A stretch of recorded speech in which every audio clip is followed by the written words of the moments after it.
আসসালামু আলাইকুম ওয়া রাহমাতুল্লাহ। ওয়ালাইকুম আসসালাম ওয়া রাহমাতুল্লাহ।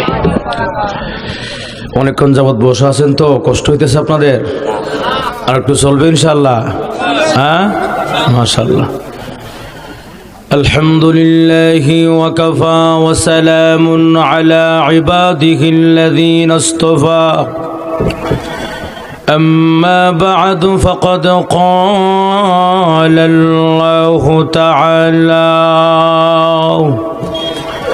في كلامه المجيد وفرقانه الحميد. أعوذ بالله من الشيطان الرجيم. بسم الله الرحمن الرحيم. لعلك باخع نفسك ألا يكونوا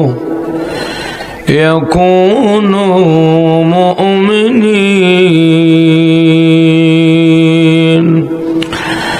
وقال النبي صلى الله عليه وسلم: من أحب سنتي فقد أحبني، ومن أحبني كان معي في الجنة.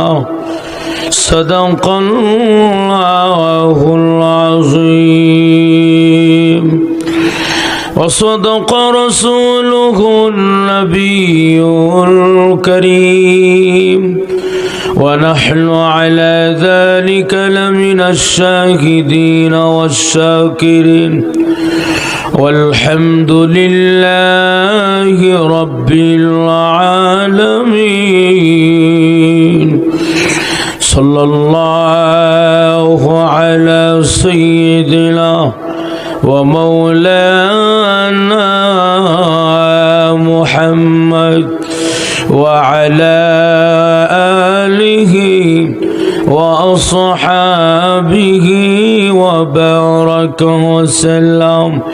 زور الشريف بلغ العلا بك كشف الدجى بجماله، حسنة جميع صلى الله عليه. الہی دکھا دے ہمیں دیار مدینہ،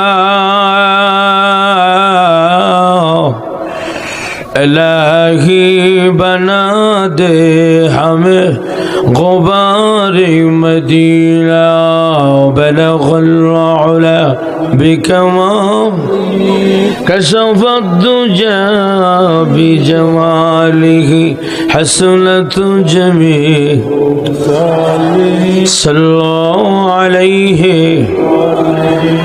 আয়েশা সিদ্দিকা রাদিয়াল্লাহু আনহা মহিলা মাদ্রাসা ও যুব সমাজের উদ্যোগে আয়োজিত ষষ্ঠ বার্ষিক ওয়াজ ও দোয়ার মাহফিলের আজকের সম্মানিত সভাপতি জনাব আলহাজ আতিকুর রহমান সাহেব মোতাওয়াল্লি অত্র মাদ্রাসা, সহসভাপতি জনাব মোহাম্মদ কামাল উদ্দিন ডাক্তার সাহেব, সভাপতি যুব কমিটি অত্র মাদ্রাসা।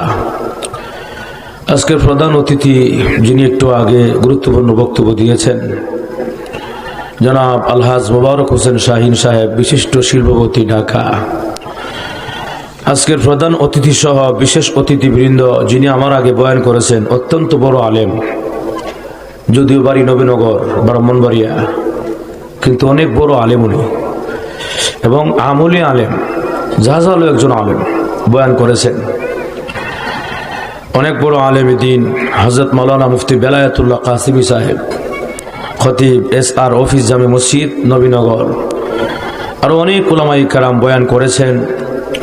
বিশেষ অতিথি সহ মুআজ্জাজ মুকাররম নবীজির মুহাব্বতের কলিজার টুকরা উলামায়ে কেরাম, দূর দূরান্ত থেকে আগত ইসলাম প্রিয়, কোরআন প্রিয় নওজোয়ান যুবক ভাইয়েরা, সাদা দাড়িওয়ালা মুরব্বীরা, বাসাবাড়িতে পর্দার অন্তরালে অবস্থানরত